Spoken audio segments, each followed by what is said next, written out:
BJP इतनी powerful कैसे हुई? इन्होंने मौका दिया, इनकी नालायकी ने मौका के जो नेता है या ये जम्मू के जो नेता हैं, इनकी आपस में मिली भगत होती है, कमरे में ये सब एक होते हैं, बाहर इन्होंने सिर्फ प्रोपेगेंडा बनाया जम्मू की जनता को बेवकूफ़ बनाने का। जो आपकी सरकार नहीं लेती, गालियाँ आप सतवीर सिंह को देते हो। और मैं ये कहना चाहता हूँ, हिजाब पे जो कंट्रोवर्सी, बेचारा वो लड़का तो मर गया ना, उसको कौन वापस लाएगा? उसको ना बजरंग दल वापस लाएगा, ना ही मुस्लिमों के कट्टर जो दल हैं वो वापस लाएंगे। कहने का मतलब है कहीं ना कहीं वो लड़का चढ़ गया बलि। एमएलए जैसे बने थे वैसे बन जाएं और वहाँ पे जाके गांधी जी के 3 बंदरों की तरह बैठ जाएं।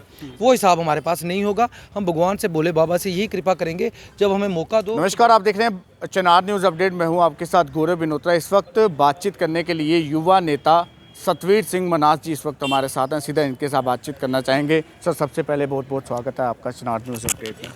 बहुत बहुत शुक्रिया आपका जी सर, अगर हम बात करें इस वक्त सियासी जितनी भी पार्टियां हैं उन सब की, तो कहीं ना कहीं सभी पार्टियां जो हैं वो एक दूसरे से इस वक्त लड़ती हुई नज़र आ रही हैं। क्योंकि जिस तरह से डिलिमिटेशन की सेकंड रिपोर्ट की अगर हम बात करें, जब डिलिमिटेशन की सेकंड रिपोर्ट सामने आई तो सभी पार्टियों ने, विपक्षी जितने भी दल हैं उन सब ने आरोप लगाया कि भाजपा जो है अपने कार्यालय में वो रिपोर्ट जो है वो बनाकर भेजी है। तो आप उस सब पे क्या सोचते हैं? क्या आपको वाकई में लगता है कि भाजपा के कार्यालय में ये रिपोर्ट बनी हुई है?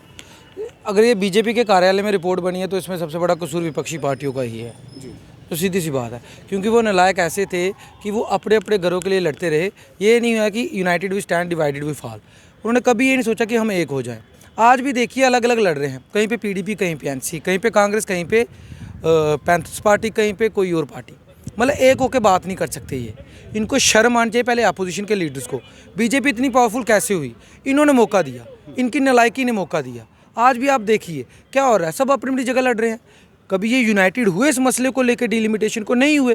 कहने का मतलब है ये कश्मीर के जो नेता है या ये जम्मू के जो नेता हैं, इनकी आपस में मिली भगत होती है, कमरे में ये सब एक होते हैं, बाहर इन्होंने सिर्फ प्रोपेगेंडा बनाया जम्मू की जनता को बेवकूफ़ बनाने का। जो सीधी सी बात है। ये आप जितनी बातें बता रहे हैं, कहीं ना कहीं आप भी तो विपक्षी लीडरों में ही आते हैं। आप भी तो हमेशा विरोध ही करते हुए नजर आए ना, इससे पहले जब आप पार्टी में थे। हाँ बिल्कुल, देखिए मैं आपकी बात मानता हूँ, लेकिन मेरी बात सुनिए।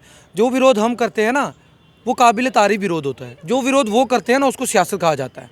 सियासत करनी चाहिए, सियासत तब होनी चाहिए जब आपने इलेक्शन लड़नी, चुनाव लड़नी है। जब आपने चुनाव नहीं लड़ना है तो पूरे जम्मू कश्मीर को एक लेके चलिए ना, उसकी डिलिमिटेशन को लेके बात करिए ना ये तवी पुल बंद। आपसे अच्छे तो पीएचई वाले हैं, डेली वेजर्स हैं, जो लाठियाँ खा रहे हैं, बॉर्डर बटालियन वाले हैं, बीएसएफ सीएसएफ वाले हैं, वो लड़ते तो है ना। आप कहाँ पे हो? और मैं तो उन बच्चे वो मेरे पास आते हैं, मैं तो उनके लिए भी एक ही हूँ। मैं कह रहा हूँ हम प्लेटफॉर्म एक बनाते हैं, करते हैं। हमने कोई पॉलिटिकल पार्टी नहीं बनानी है, हमने सिर्फ एक प्लेटफॉर्म बनाना है जिस पे हम एक होकर लड़ सके ताकि कुछ मिले। ऐसे ये रोज़ रोज़ कभी उस पर कीचड़ उछाला, कभी कुछ किसी पे कीचड़ उछाला, खुद का तो इनको कुछ पता ही नहीं है। ये स्टैंड ही नहीं ले पाते एक। और आज देखिए ना क्या इनकी वजह से जम्मू कश्मीर इतना मतलब इतने निम्न स्तर पे आ गया है, इतना डाउनग्रेड हो चुका है। ये सारा का सारा अपोजिशन की पार्टी का रोल है। अगर ये एक होती, अगर ये गुपकार अलायंस बना सकते हैं तो ये अलायंस क्यों नहीं बना सकते थे? जम्मू कश्मीर का अलायंस क्यों नहीं बना सकते थे? फॉर स्टेटहुड, फॉर डिलिमिटेशन क्यों नहीं बना सकते थे? बना सकते थे, लेकिन नहीं बनाते हैं क्योंकि अंदर खाने में ये सब मिले हुए हैं। अगर नहीं मिले हुए हैं, ये तवी पुल है, ये ग्राउंड है, एमएम स्टेडियम है। करिए धरना प्रदर्शन, बुलाइए लोगों को, करिए इकट्ठा, कहिए हम एक है। जब तक हमारी डिलिमिटेशन नहीं सही होती, नहीं करेंगे, क्योंकि इनके अपने पर्सनल मुफाद होते हैं, सिर्फ जनता को मूर्ख बनाते हैं जी। इसी के साथ अगर हम बात करें तो अगर आने वाले दिनों में दोबारा इलेक्शन यहाँ पर होती हैं तो आप किस पार्टी से सामने आएंगे? क्या आप मनकोटिया साहब के साथ नज़र आएंगे या फिर चाचा और भतीजा जी की जो पार्टी थी वहीं पर? देखिए अभी हमारा ऐसा कोई प्लान बना नहीं है, लेकिन अब ये ज़रूर है कि लोगों को ज़रूरत उन नेताओं की है जो दम रख सकें। लोगों को नेताओं की उनकी ज़रूरत है जिनको किसी भी किस्म का डर ना हो, ना सीबीआई का, ना ईडी का, जो हमें नहीं है। और ना ही हमारे पास कोई 2 नंबर की दौलत है। हम चाहते हैं हम जहाँ भी जाएं हम अपने लोगों की बात कर पाएँ, ना कि बीजेपी के 25 एमएलए जैसे बने थे वैसे बन जाएं और वहाँ पे जाके गांधी जी के 3 बंदरों की तरह बैठ जाएं। वो हिसाब हमारे पास नहीं होगा। हम भगवान से बोले बाबा से यही कृपा करेंगे जब हमें मौका दो तो दमदार तरीके से दो ताकि हम लड़ सके। बाकी ये बीजेपी वाले ईडी सीबीआई हमारा कुछ नहीं बिगाड़ सकती, क्योंकि हमारे तो खानदानी है और जिनकी खानदानी होती है उन पर ये पैसों का चक्कर नहीं पड़ता। जो पीछे से भूखे होंगे उनके ऊपर पड़ सकता है, लेकिन हमारे पे नहीं पड़ सकता, क्योंकि ये रिकॉर्ड अगर हमारे पिछले जेडीए वेडीए कोई भी चेक करेगा उनको पता चल जाएगा कि हमारे रिकॉर्डों से वो बने हैं, उनके रिकॉर्डों से हम नहीं बने हैं। बस यही कहना चाहते हैं। जय हिंद, जय भारत, जय जम्मू कश्मीर। सतवीर जी, लास्ट सवाल है आपके साथ कि कंट्रोवर्सी एक बनी हुई है, जो कर्नाटका में चिंगारी लगी थी वो अब पूरे हिंदुस्तान में फैल चुकी है। कंट्रोवर्सी बनाई जा रही है हिजाब को लेके, जम्मू में भी प्रदर्शन देखने को मिले। आप इस सब को किस प्रकार से देखते हैं? कि आपको वाकई में लगता है कि हिजाब पे पाबंदी लगनी चाहिए? देखिए, आपने सवाल फिर से पूछ लिया, मेरे ख्याल से आप जाने ही नहीं देना चाहते मेरे को। और बातचीत में मज़ा आ रहा है इसलिए सवाल भी आपने ऐसा पूछा है हिजाब वाला, क्योंकि आजकल पता क्या चक्कर है, वहाँ पे गुजरों का एक प्रोटेस्ट चल रहा है। वहाँ पे मैं 40-42 दिन से लगातार बैठा, क्योंकि मेरे दादा परदादाओं ने उनको बसाया हुआ होगा। तो हम राजपूत है भाई, क्षत्रिय धर्म है, मर जाएंगे ठीक है, हमारे तो सर भी कट जाते हैं, हमारे दर लड़ते रहते हैं।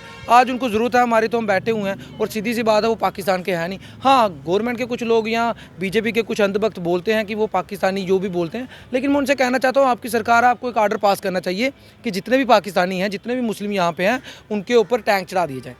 गवर्नमेंट के पास पावर है ना, तो चढ़ा दीजिए, मार दीजिए उनको। सतवीर सिंह को क्यों कोसते हो?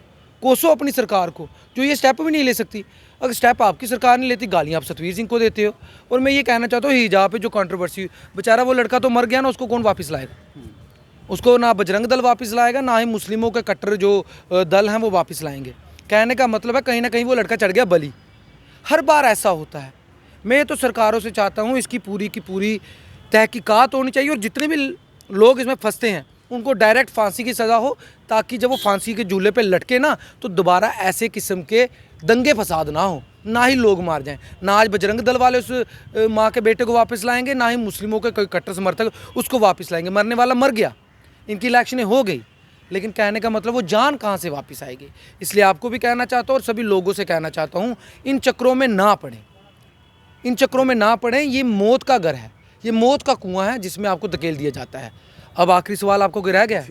जय हिंद, जय भारत, जय जम्मू कश्मीर। बहुत बहुत शुक्रिया हमारे साथ बातचीत करने के लिए। तो ये सतवीर जी थे, जो कि युवा लीडर थे, और जितने भी सवाल हमने इनसे किए बड़े बेखूबी से इन्होंने जवाब दिया। अब आप लोग भी अपनी राय जो है वो कमेंट बॉक्स में ज़रूर रखिएगा। जम्मू कश्मीर से तमाम बड़ी खबरें लेकर एक बार फिर से आपके साथ मिलेंगे। तब तक के लिए देखते रहिए चनार न्यूज़ अपडेट। दीपक मनाज के साथ, जय हिंद।